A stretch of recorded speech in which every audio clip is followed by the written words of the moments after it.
La máscara de la muerte roja, de Edgar Allan Poe. Hacía tiempo que la muerte roja devastaba el país. Nunca hubo peste tan mortífera ni tan horrible. La sangre era su emblema y su sello, el rojo horror de la sangre. Se sentían dolores agudos y un vértigo repentino, y luego los poros exudaban abundante sangre hasta acabar en la muerte. Las manchas escarlatas en el cuerpo y sobre todo en el rostro de la víctima eran el estigma de la peste que le apartaba de toda ayuda y compasión de sus congéneres. En media hora se cumplía todo el proceso, síntomas, evolución y término de la enfermedad. Pero el príncipe próspero era intrépido, feliz y sagaz. Con sus dominios ya medio despoblados, llamó un día a su presencia a 1.000.000 de amigos sanos y joviales de entre las damas y caballeros de su corte, y con ellos se recluyó en el apartado retiro de una de sus abadías amuralladas. Era un conjunto de edificios amplio y magnífico, concebido por el gusto excéntrico, aunque majestuoso, del propio príncipe. Lo rodeaba una alta y sólida muralla.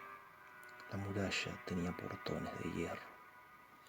Una vez dentro, los cortesanos se trajeron fraguas y enormes martillos y se soldaron los cerrojos. Decidieron que no hubiese modo alguno de entrar o salir si alguien de pronto se dejaba llevar por la desesperación o la locura. Había abundancia de provisiones. Con tales precauciones los cortesanos podían desafiar el contagio. Que el mundo de fuera se ocupase de sí mismo. Había bufones, había trovadores, había bailarinas, había músicos, había belleza, había vino. Dentro había todo eso y también seguridad. Fuera estaba la muerte roja. Fue hacia el final del 5º o 6º mes de su encierro, y mientras la peste se cebaba con furia en el exterior, cuando el príncipe próspero ofreció a sus 1.000 amigos un baile de máscara de rara vistosidad. Aquel baile fue un espectáculo voluptuoso, pero permítaseme hablar primero de los salones en el que se celebró. Eran 7, todo un ámbito imperial. Hay muchos palacios, sin embargo, en los que los salones así ofrecen una perspectiva larga y lineal, con puertas corredizas que se desplazan casi hasta las mismas paredes de uno y otro lado, de modo que apenas nada interrumpe la vista en toda su longitud. El caso era aquí muy distinto, como cabría esperar de la afición del duque por lo extravagante. La distribución de las salas era tan irregular que apenas se contemplaban más de una al mismo tiempo. Cada 20 o 30 metros se producía un giro brusco y con cada giro un efecto novedoso. A derecha e izquierda, en medio de la pared, una ventana gótica alta y estrecha, se asomaba a un corredor cerrado que enmarcaba las sinuosidades del conjunto, con vidrieras cuyos colores variaban de acuerdo con los tonos dominantes en la decoración del salón al que se abrían. El del extremo oriental, por ejemplo, estaba decorado en azul y las vidrieras en azul vivo.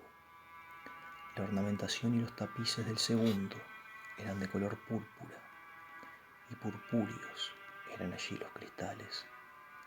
El tercero era todo el verde, lo mismo que las ventanas. Los muebles y la iluminación del cuarto eran anaranjados, el 5º blanco, el 6º violeta. La 7ª estancia era de un denso sudario de tapices de terciopelo negro que cubrían el techo y las paredes y caían en pesados pliegues sobre una alfombra del mismo tinte y textura. Pero solo en esta habitación el color de las ventanas difería del decorado. Las vidrieras eran aquí de un tono escarlata, un rojo oscuro de sangre. Ahora bien, en ninguna de las 7 cámaras había lámpara o candelabro alguno entre la abundancia de adornos dorados que había por todas partes o que colgaban de los techos. No había luz ninguna que procediera de una lámpara o vela en todo el conjunto de habitaciones, pero en el corredor que envolvía los salones había, frente a cada ventana, un pesado trípode con un brasero de fuego que al proyectar su resplandor a través de las vidrieras inundaba de luz la estancia. Se producía así una profusión llamativa de formas fantásticas, pero en la habitación negra o de poniente, el efecto del fuego a través de los cristales de sangre sobre los tapices negros resultaba de lo más siniestro y daba un aire tan irreal a los rostros de los que allí entraban que muy pocos se atrevían a dar siquiera un paso en aquella estancia. También era aquí donde se encontraba, contra el muro oeste, un gigantesco reloj de ébano.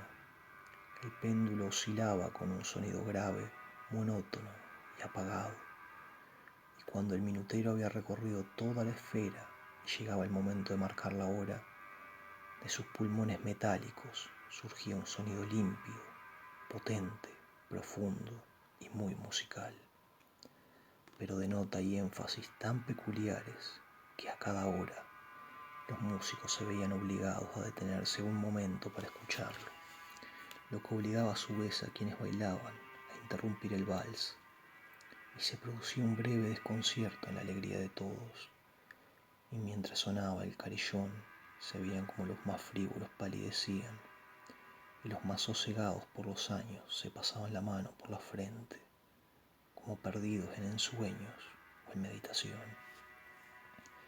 Aunque cuando cesaban los últimos ecos, una risa leve se apoderaba a la vez de toda la concurrencia. Los músicos se miraban y sonreían como burlándose de sus propios temores y desconcierto, y se susurraban mutuas promesas de que las siguientes campanadas no les causarían ya la misma impresión.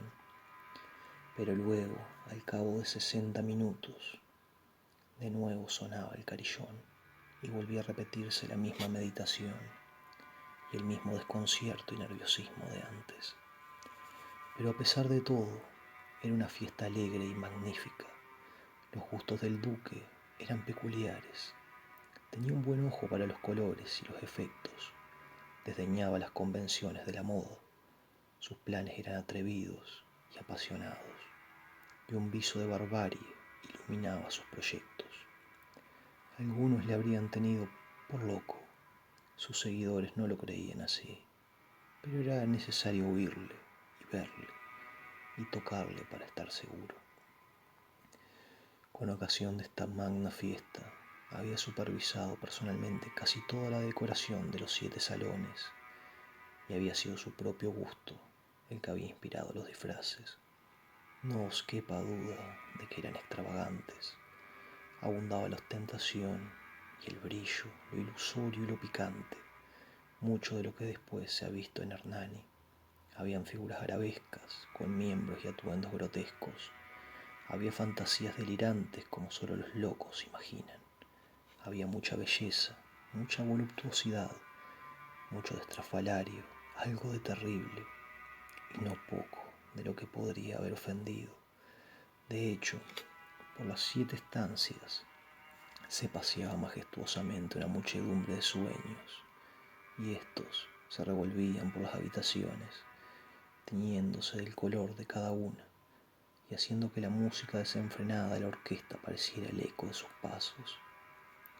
Y entonces suena el reloj de ébano en el salón de terciopelo, y por un momento todo se aquieta, todo se acalla, salvo la voz del reloj. Los sueños quedan congelados y estáticos, pero el eco de las campanadas se apaga. Solo han durado un instante, y una risa leve, a medias reprimida, queda flotando tras él, y surge de nuevo la música y viven los sueños, y se revuelven de un lado a otro más alegres que nunca, teñidos por las ventanas multicolores por las que penetra el resplandor de los trípodes. Pero en el salón de poniente, ninguno de los enmascarados se atreve ahora a entrar, porque la noche ya se desvanece y una luz más rojiza se filtra por los cristales de color sangre, y la negrura de los tapices espanta, y quien aventura sus pasos sobre la negra alfombra escucha un sordo tic-tac, más solemne y enfático que el que llega a oídos de quienes se entregan a la alegría en las salas más distantes. Pero las otras habitaciones estaban abarrotadas y en ellas latía febrilmente el ansia de la vida. Prosiguió así el torbellino festivo hasta que al cabo el reloj inició las campanadas de la medianoche y cesó entonces la música, como ya he dicho, y los que bailaban interrumpieron el vals, y como en otras ocasiones todo quedó desasosegadamente detenido. Pero ahora eran 12 las campanadas que tenían que sonar, y ocurrió así quizá que al disponer de más tiempo, más grave se tornó la reflexión de quienes en la concurrencia ya estaban pensativos. Y también ocurrió así quizá que antes de que el último eco de la última campanada hubiera desaparecido en el silencio, muchos ya habían reparado en la presencia de una figura enmascarada que hasta entonces no había llamado la atención de nadie. Y de boca en boca se extendió el rumor de esta nueva presencia, y al poco se alzó en toda la compañía un susurro, un murmullo de desaprobación y sorpresa. Luego, por último, de terror, de horror y de asco. En una congregación fantasmagórica como la que he pintado, bien se puede suponer que ningún atuendo ordinario habría causado tal sensación. De hecho, esa noche la libertad en los disfraces era prácticamente ilimitada. Pero la figura en cuestión había rizado el rizo, superando incluso los límites del gusto permisivo del príncipe. Hay fibras aún en el corazón de los más osados que no pueden tocarse sin que se emocionen. Hasta los casos perdidos, para quienes la vida y la muerte son una misma broma, creen que hay ciertos asuntos con los que no se puede bromear. En todos los asistentes, desde luego, se apreciaba ahora la sensación intensa de que el disfraz y el porte del extraño carecían de todo ingenio y decoro. Era una figura alta y lúgubre, amortajada de la cabeza a los pies con el atuendo de la tumba. La máscara que ocultaba representaba tan fielmente el semblante rígido de un cadáver que al observador más atento le resultaría difícil descubrir el engaño. Aún así, todo esto lo habría soportado, si no aprobado, aquella alocada concurrencia. Pero el enmascarado había llegado incluso a asumir el aspecto de la muerte roja. La sangre se le salpicaba la vestimenta, y su ancha frente y todas sus facciones parecían moteadas por el horror escarlata. Cuando la mirada del príncipe Próspero se detuvo en ese espectro que se paseaba lento y solemne, como para dar mayor empaque a su figura, se le notó una convulsión en un primer momento, con un fuerte estremecimiento de horror y repugnancia, pero enseguida el rostro se le encendió de ira. ¿Quién se ha atrevido?, preguntó con voz ronca a los cortesanos que le acompañaban. ¿Quién se ha atrevido a insultarnos con esta burla blasfema? Cogedle y quitadle la máscara, y así sabremos a quién hay que colgar de una almena al amanecer. Cuando pronunció estas palabras, el príncipe Próspero se hallaba en el salón azul que daba al oriente, y su eco recorrió alto y claro las 7 estancias, porque el príncipe era un hombre robusto y osado, y un gesto suyo había callado ya la música. Era en el salón azul donde se hallaba el príncipe en compañía de un grupo de pálidos cortesanos. Al principio, cuando habló, dieron estos un primer paso hacia el intruso, que entonces estaba próximo a ellos y que ahora se acercaba más aún, con porte deliberado y majestuoso. Pero cierto miedo indecible que la insensata arrogancia de la máscara había inspirado a todo el grupo impidió que nadie le pusiera la mano encima. Así que sin estorbo alguno pasó apenas a 1 metro del príncipe, mientras en los salones la numerosa concurrencia, conmovida por un mismo resorte, se hacía a un lado buscando el refugio de las paredes. El enmascarado siguió andando con el mismo paso solemne y mesurado que desde el comienzo él había distinguido, pasando de la sala azul a la púrpura, de la púrpura a la verde y de la verde a la de color naranja, de esta a la blanca e incluso de aquí a la morada, sin que nadie hiciera el menor intento de detenerlo. Fue entonces, sin embargo, cuando el príncipe Próspero, fuera de sí y avergonzado por su cobardía, cruzó veloz los 6 salones sin que nadie le siguiera por el terror mortal que de todos se había apoderado.